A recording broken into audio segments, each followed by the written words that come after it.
You know, an interesting thing happens when you bother to study with any amount of regularity. Learning gets easier and faster. This week, I only did a small handful of water drawings, but before I was done with them, I already felt semi-comfortable about the direction I was headed.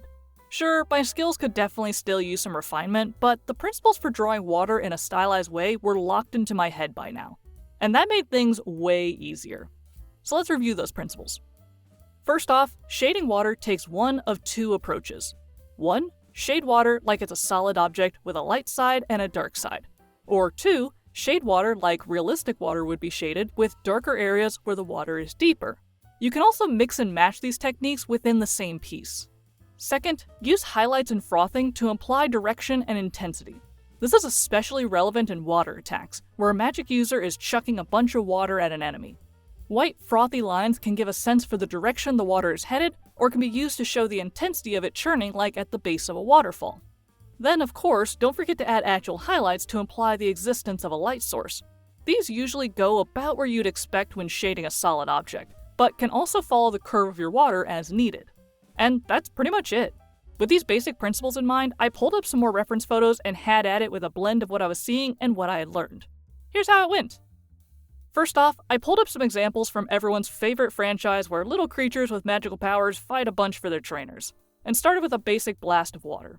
One thing I'd gotten into the habit of doing as I started these drawings was to block out the shape of the water. Previously, I talked at length about the shapes water can make depending on what's happening to it. Well, in the world of magically controlled water, that does get a little abstract. For example, the frothing to indicate motion in this example became rings traveling the length of the tube. Shading implied a dark side and a light side, and that was all that was needed to end up with something that does in fact read as a torrent of water. It's certainly stylized. I can't say natural water would have these frothing rings around them, but that's part of the creative process. Can't say it's a technique I'll apply in my style, but it was an interesting note.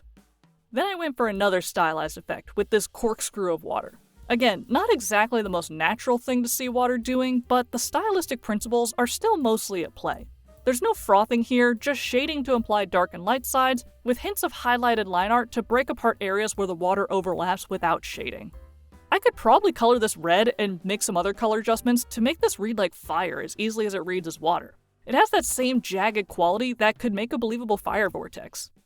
This next one gets a little weird because I was fighting between what I saw and the style choices I was trying to force.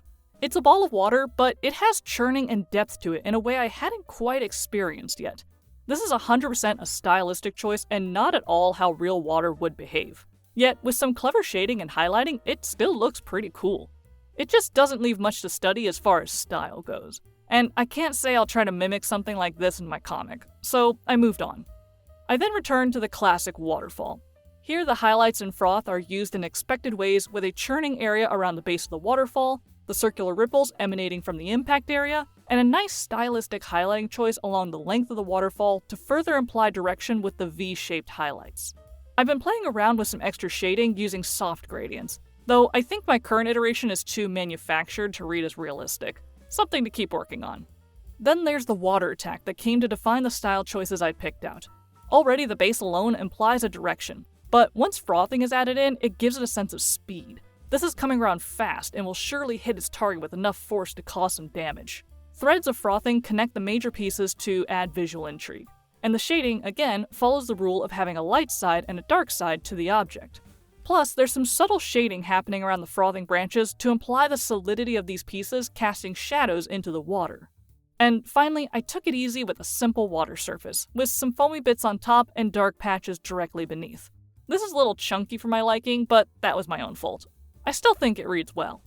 But that's where I stopped in my water studies. At this point, I'd felt comfortable in the principles I wanted to apply to my style. Granted, there's certainly more practice to be done. For as nice as these are looking, there's a roughness to them that's evident to me due to my inexperience. I'll definitely be relying on reference photos for a while still before I can start drawing these from my imagination. But now I can look at reference photos and start breaking them down by the base shape, areas of shading and lighting, and features to add direction and intensity. With that done, I turned my attention to my own work. Drawing water on a blank canvas is fine and all, but what would this look like in my work? It was time to find out. I made this picture of Renan that I'm really proud of. It features his new King Sorcerer outfit in color and applies some updated drawing and coloring techniques I'll be using in this series. I made this as a base so that I could test magical effects. Water would be my first test subject. Starting with the basics, I created a curving, globby shape for the water. His spread hands give me plenty of room to play with the shapes in between. Then I thought about my shading. Did I want to treat this like a solid object, or use the principles of thicker areas of water mean darker patches? The answer? A little bit of both. My lighting is coming from the upper left, which is implied in the shadows, but I also pulled the shadows into the center of the water where it felt appropriate. This feels both like it's reacting to light and indicating the depth of the water. I was happy with this. Then it was time for highlights. This isn't a violent water attack. It's gentler than that, so no frothing would be present here. Instead, I added highlights to key areas like where the water is roundest up towards Renan's left hand, and gave it a sense of lighting and direction with the long highlight traveling up the curve on the side where the light would be hitting it. Finally, I added an outline to the water, which gave it a cartoony effect. I could take it or leave it, but I know when I do fire effects in my comic that I'll be using line art on the fire, so it felt appropriate to do that here too. This was looking pretty decent, but I wanted to get a little fancy with it and test the style more. First, I reduced the opacity of the water a little. Now it has a little bit of transparency, which I think looks really good on something that's more slow-moving like this water effect. I imagine I'll keep things opaque when drawing more actiony water like waterfalls and attacks, but a bit of transparency works here. Finally, since this is magically controlled water, I added the subtlest amount of glow to add brightness and visual intrigue. I could take it or leave it, but it's definitely something I'll be playing with in the comic. And there it is, one finished water effect. I'm pretty happy with it. I think this is heading in a direction where it nicely toes the line between realistic and stylized while fitting within the style of my world. With that, all that's left to do is keep up the practice in the background and continue to learn through reference photos. But I'm certainly feeling a lot more confident about my ability to render the big water scene in the first chapter. That's where I'll leave things off.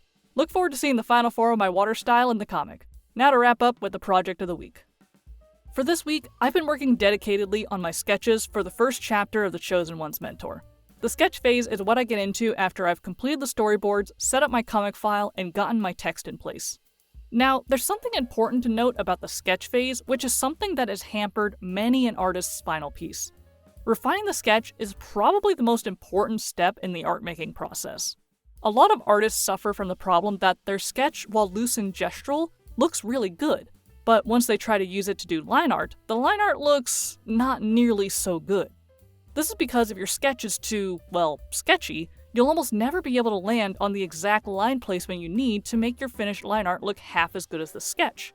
This was something I'd experienced and suffered from for a while until I figured out the solution. Get your sketch as close to what the line art will look like as possible. I've been keeping that in mind while I work. I've kept my sketches as clean as possible. It helps that I often use 3D models to perfect my proportions and posing, but that just gets the basics down. Eyes, hair, clothes, facial expressions, these all need to be rendered with good old-fashioned skill.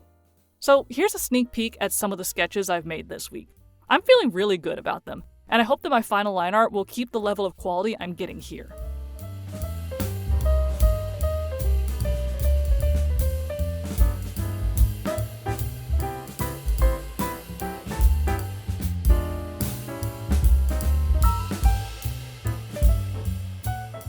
And that's all for this week, gang.